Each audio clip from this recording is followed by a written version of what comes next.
सरकार ने फसलों की न्यूनतम समर्थन मूल्य एमएसपी पर गारंटी बिल लोकसभा में रखा। विपक्ष ने इसे अधूरा वादा बताया। किसान संगठन सतर्क। बहस के दौरान संसद में हंगामा। कांग्रेस नेता राहुल गांधी ने एमएसपी बिल को चुनावी दिखावा कहा। मांग की किसान के बैंक खाते में न्यूनतम मूल्य की सीधी गारंटी। किसान यूनियनों को साथ आने का न्योता। लखनऊ में प्रेस कॉन्फ्रेंस में अखिलेश यादव ने बेरोजगारी पर योगी सरकार को घेरा। बोले 2 करोड़ नौकरी की बात अब मजाक बन चुकी है।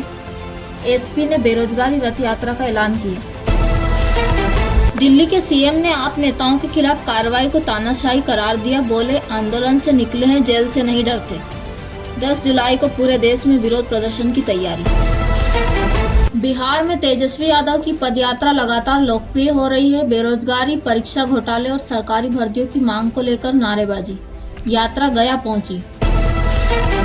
कोलकाता में भाजपा नेताओं ने महिला सुरक्षा और भ्रष्टाचार को लेकर मार्च निकाला। टीएमसी ने इसे राजनीतिक नौटंकी कहा।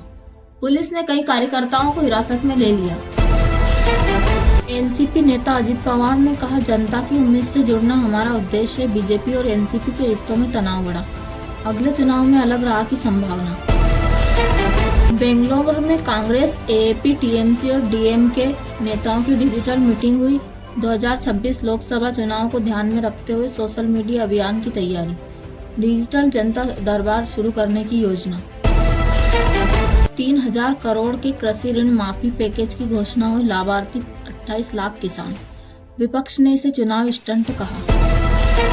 राज्य बजट पेश होते ही कांग्रेस और भाजपा आमने सामने। बेरोजगारी भत्ता और महिलाओं के लिए मुफ्त बस यात्रा पर बहस। सत्र स्थगित। सोना 73,720 रुपए प्रति 10 ग्राम और चांदी 1,01,650 रुपए प्रति किलो पर रही। बाजार में उतार चढ़ाव जारी। निवेशकों को सतर्कता की सलाह। अंतर्राष्ट्रीय स्तर पर डॉलर की मजबूती। खाद्य वस्तुओं की महंगाई दर 7.3% पर पहुंची। दाल और टमाटर में उछाल। बेरोजगारी दर 8.5%। टियर 2 शहर सबसे प्रभावित। CMIE report. ग्रामीण बेरोजगारी चिंताजनक। एनईपी 2020 के तहत अब बोर्ड परीक्षा 2 टर्म में होगी। शिक्षा मंत्रालय। सीबीएसई ने सभी स्कूलों को नए सिलेबस की जानकारी दी। छात्रों में मिलीजुली प्रतिक्रिया। भारत और फ्रांस के बीच रक्षा उत्पादन और साइबर सुरक्षा पर नए समझौते। राफेल जेट अपग्रेड पर चर्चा जारी। जयशंकर ले ड्रियन की संयुक्त प्रेस कॉन्फ्रेंस। उत्तराखंड और हिमाचल में भारी बारिश से अलर्ट जारी। भूस्खलन ने सड़क अवरुद्ध की घटनाएं सामने आई। आईएमडी ने अगले 48 घंटे के लिए रेड अलर्ट जारी किया। स्वास्थ्य मंत्रालय ने बताया, इस साल डेंगू के 45,000 से अधिक मामले सामने आए। सबसे ज्यादा केस दिल्ली, केरल और महाराष्ट्र से। सरकार ने घर घर जागरूकता अभियान शुरू किया। झारखंड में चतरा में 2 गुटों में झड़प। 17 लोग घायल। धार्मिक कार्यक्रम को लेकर विवाद बढ़ा। पुलिस ने हालात को नियंत्रण में बताया। अक्षय कुमार की फिल्म भारत माता की सौगंध पर पोस्टर लॉन्च। देशभक्ति पर आधारित ये फिल्म 15 अगस्त को रिलीज होगी। फैंस में उत्साह। सोशल मीडिया पर ट्रेंड हुआ अक्षय 75। इसरो ने लो अर्थ ऑर्बिट में 3D प्रिंटर के जरिए मेटल पार्ट्स बनाने का सफल परीक्षण किया। ये तकनीक भविष्य में स्पेस स्टेशनों में निर्माण कार्य को आसान बनाएगी। वैज्ञानिकों ने इसे ऐतिहासिक उपलब्धि बताया। लगातार बारिश से ट्रैफिक और बाढ़ जैसी स्थिति बन गई। बड़ी कंपनियों ने सुरक्षा कारणों से वर्क फ्रॉम होम की घोषणा की। बीबीएमपी ने अलर्ट जारी किया। वित्त मंत्रालय ने बताया कि जीएसटी संग्रह में पिछले वर्ष की तुलना में 8% की वृद्धि हुई। राजस्व विभाग ने इसे आर्थिक स्थिरता का संकेत कहा।